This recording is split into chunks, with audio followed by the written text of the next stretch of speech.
Shalom, selamat pagi buat kita semua. Terlebih dahulu saya ucapkan kepada Bapak Manahan Manulang, di mana diberikan waktu untuk mempresentasikan, yaitu judul besarnya pembawaan dan bakat.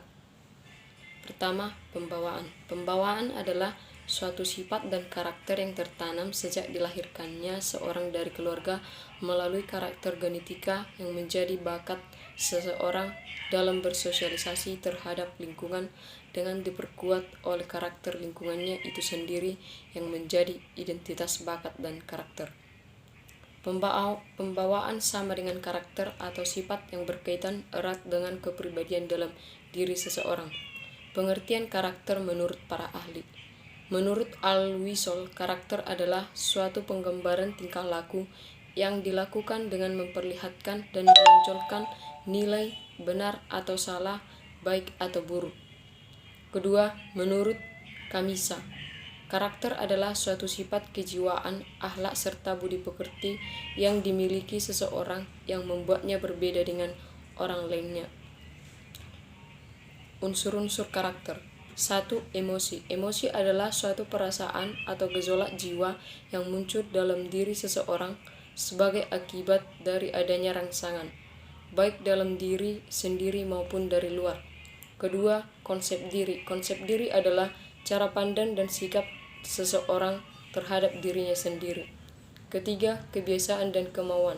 Kebiasaan dan kemauan adalah suatu kebiasaan dalam berperilaku dan bertindak merupakan cerminan dan karakter seseorang. 4. Kepercayaan. Kepercayaan adalah komponen yang didapatkan dari faktor sosio-psikologis. Jenis-jenis karakter. 1. Karakter sanguinis. Karakter sanguinis adalah tentu suka bergaul dengan orang lain yang berada di lingkungan sekitarnya. Jenis karakter ini seringkali diistilahkan dengan ekstrovert. Kedua, karakter melankolis. Karakter melankolis adalah menjelaskan karakter yang tidak suka bergaul dengan individu lain atau cenderung menutup diri dari luar lingkungannya. Pemikir keras serta cenderung bersifat pesimis, karakter ini seringkali disebut introvert. Ketiga, karakter koloris. Karakter koloris adalah bercirikan memiliki kepribadian yang tegas dalam mengambil keputusan, gemar mengatur, senang dengan hal yang menantang, serta optimis atau tidak mudah menyerah. 4.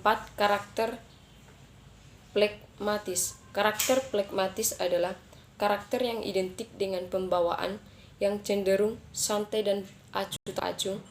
Jenis karakter ini dapat lebih mudah berdamai dengan kehidupan dalam berbagai macam keadaan. Macam-macam pembentuk karakter. 1. Lingkungan. Lingkungan memberikan pengaruh kuat bagi individu. Setiap perilaku dan sugesti yang diberikan sedikit banyak akan menjadi contoh. Kedua, kegiatan sehari-hari. Setiap kegiatan yang dilakukan secara teratur akan menjadi kebiasaan dan dapat menjadi pengaruh besar dalam perkembangan karakter seseorang. Ketiga, keturunan. Keturunan adalah faktor utama pembentuk karakter seorang individu. Selain kepribadian yang menurun, kebiasaan dalam bertindak merupakan contoh real untuk mempengaruhi karakter. 4. Perasaan atau emosi. Perasaan pada pembentukan karakter sangat kuat karena faktor tersebut berasal dari diri sendiri. Gambaran perasaan akan menunjukkan emosi ketika berada dalam kondisi dan situasi. Kedua, bakat. Pengertian bakat, suatu kemampuan tersebut suatu melekat dalam dirinya dan dapat digunakan untuk melakukan hal-hal dengan lebih cepat dan lebih baik dibandingkan dengan orang biasa. Setiap orang memiliki bakat yang berbeda-beda dan bentuknya sangat beragam, misalnya seperti bakat musik, menari, melukis, membaca, dan lain sebagainya. Pengertian bakat menurut para ahli.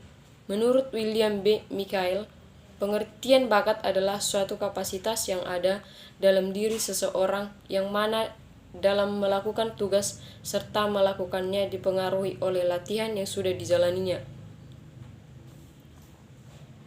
Kedua, menurut M. Ngalim Purwanto, bakat adalah percakapan pembawaan yang mana mengenai kesanggupan yang dimiliki oleh seseorang.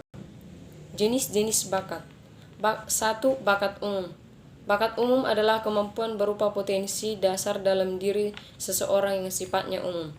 Kedua, bakat khusus. Bakat khusus adalah kemampuan atau potensi khusus yang tidak dimiliki oleh seseorang dengan orang lainnya. Contoh bakat umum yang ada pada manusia. 1. Mampu berbicara, mampu berpikir, mampu berjalan atau bergerak, mampu menulis, dan mampu membaca. Contoh bakat khusus yang ada di diri orang-orang tertentu, misalnya 1. Bakat verbal, yaitu kemampuan khusus seseorang verbal yang ditunjukkan dengan konsep atau dalam bentuk kata-kata. Kedua, bakat numerial, yaitu kemampuan khusus seseorang di bentuk angka atau matematika. Ketiga, bakat skolastik, yaitu kemampuan khusus berpikir, penalaran, mengurutkan, menciptakan hipotesis. 4. Bakat abstrak, yaitu kemampuan khusus seseorang dalam hal membuat pola, rancangan, ukuran, bentuk, atau posisi-posisi lainnya. Kelima, bakat mekanik, yaitu kemampuan khusus seseorang dalam bentuk prinsip umum, alat-alat, tata kerja lainnya. Jika ada tanggapan dan solusi atau pertanyaan, kami silahkan dan bisa saling sharing. Sekian hasil presentasi saya ucapkan terima kasih.